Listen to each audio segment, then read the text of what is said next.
السلام علیکم ورحمۃ اللہ وبرکاتہ۔ مولا صلی وسلم دائماً ابداً علی حبیبک خیر الخلق کلہم۔ ناظرین کرام، میں چند سوالات کے ساتھ اور ان کے جوابات کے ساتھ پھر حاضر خدمت ہوں۔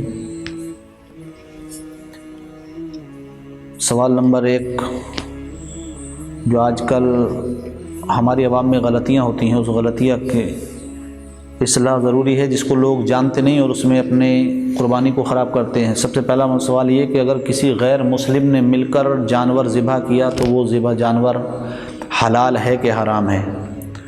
اور یہ اکثر دیکھنے میں آتا ہے کہ قربانی کے وقت قصابوں کی قلت کی بنا پر لوگ غیر مسلموں کو اپنا جانور اس کا گوشت بنانے کے لیے لے لیتے ہیں، اور ہوتا یہ ہے اس میں کہ جب جانور پر چھری رکھی جاتی ہے اور ذبح کیا جاتا ہے تو اس کا ہاتھ بھی اس میں شامل رہتا ہے۔ وہ کہتا ہے کہ آپ تکبیر پڑھ کر ہاتھ چھوڑ دیجئے، اس کے بعد میں اس کو ذبح کر دوں گا۔ ناظرین کرام، جتنے لوگوں نے چھری پر ہاتھ رکھا سب کے لیے تکبیر پڑھنا واجب ہوتی ہے۔ ایک شخص ہے، اس نے چھری پکڑی، دوسرے نے اس پر ہاتھ رکھا، لیکن ایک نے تکبیر پڑھی اور ایک خاموش رہا، جانور حرام ہو جائے گا، وہ حلال نہیں ہو سکتا۔ اس لیے جتنے لوگوں کا ہاتھ چھری سے مس ہوگا ان سب پر تکبیر پڑھنا اس وقت تک واجب ہے جب تک اس ذبیحے کی 3 رگیں جن کا کاٹنا واجب ہوتا ہے جب تک وہ نہیں کٹ جاتی۔ دیکھنے میں یہ آتا ہے کہ ذبح کرتے وقت لوگوں نے جانور کو لٹا دیا، اس کے بعد اس کو پکڑ لیا اور ہاتھ میں اپنی چھری لی اور بسم اللہ اللہ اکبر کہہ کر ایک مرتبہ چھری ماری، اور اس کے بعد میں کسی غیر مسلم کو چھری دے دی۔ اب اس نے باقی گردن کاٹنے کا کام اس نے کیا، ذبح کرنے کا۔ اگر اس طریقے سے کسی نے ذبح کیا اپنا جانور تو ان کا جانور وہ حرام ہو گیا، نہ تو قربانی ہے نہ پھر اس کا گوشت کھانا ان کے لیے حلال ہو سکتا ہے۔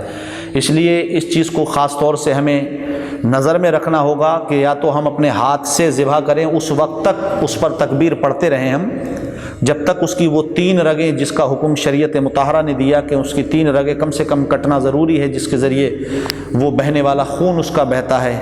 اس کے بعد آپ اس کو ٹھنڈا ہونے کے لیے چھوڑ دیں، اس کے بعد آپ اس سے بنوا سکتے ہیں۔ اگر کوئی غیر مسلم ہے وہ بھی آپ کا گوشت صاف کر سکتا ہے، بنا سکتا ہے، لیکن ذبیحے میں اگر وہ ذبح میں شامل آپ کے ساتھ ہو گیا تو پھر آپ کا وہ جانور قربانی چے جائے کہ وہ جانور کا گوشت بھی کھانے کے لیے ہمارے لیے حلال نہیں ہوگا۔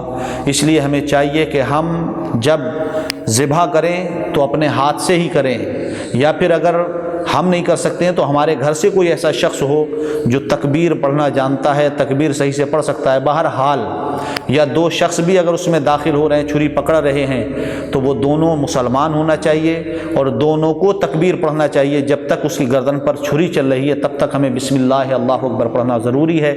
اگر ان میں سے کوئی بھی خاموش رہتا ہے یا تکبیر نہیں پڑھتا، یا کوئی غیر مسلم ہے اور اس نے بھی چھری ساتھ میں چلائی ہے، تو اس کا حکم شریعت مطہرہ کا یہی ہے کہ قربانی تو قبول ہونے کی کوئی سوال ہی نہیں ہے، بلکہ وہ جانور کا گوشت بھی ہمارے لیے کھانا حلال نہیں ہوگا۔ اس لیے ہمیں چاہیے کہ ہم ان چیزوں پر خاص طور سے توجہ دیں، اور جب ہم اپنے جانور کو ذبح کریں تو ہمیں چاہیے کہ ہم دل کو مضبوط کر کے، اور مضبوط کرنے کی بات کیا ہے، ہم صرف جانور ذبح کرتے ہیں۔ حضرت ابراہیم علی نبینا علیہ الصلوۃ والتسلیم نے اپنے بیٹے کی گردن پر چھری رکھی، کس لیے؟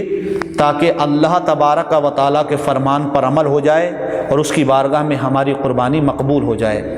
اللہ چاہتا ہی یہ ہے کہ آپ اس چیز کو قربان کریں جو آپ کے نزدیک محبوب ہے اور پیاری ہے۔ بہت سے لوگ کہتے ہیں کہ ہم چھری نہیں چلا پاتے ہیں، یعنی کہ ہمارا دل یہ گوارا نہیں کرتا کہ ہم ذبح کریں، تو پھر اس کا مطلب یہ ہے کہ جانور کی محبت اللہ کی محبت سے زیادہ ہو سکتی ہے۔ ایسا نہیں ہونا چاہیے، لیکن بہت سے لوگ کمزور دل کے ہوتے ہیں جو نہیں چلا پاتے، تو آپ کسی مسلمان کو لے لیں جو قاعدے سے چھری چلانا جانتا ہے، تکبیر پڑھنا جانتا ہے، وہ آپ کے جانور کو ذبح کرے، اور اس کے بعد پھر آپ گوشت چاہیں جس سے چاہیں بنوا لیں۔ اللہ تبارک و تعالی ہمیں آپ کو سب کو عمل کی توفیق عطا فرمائے اور ان غلطیوں سے بچنے کی توفیق عطا فرمائے۔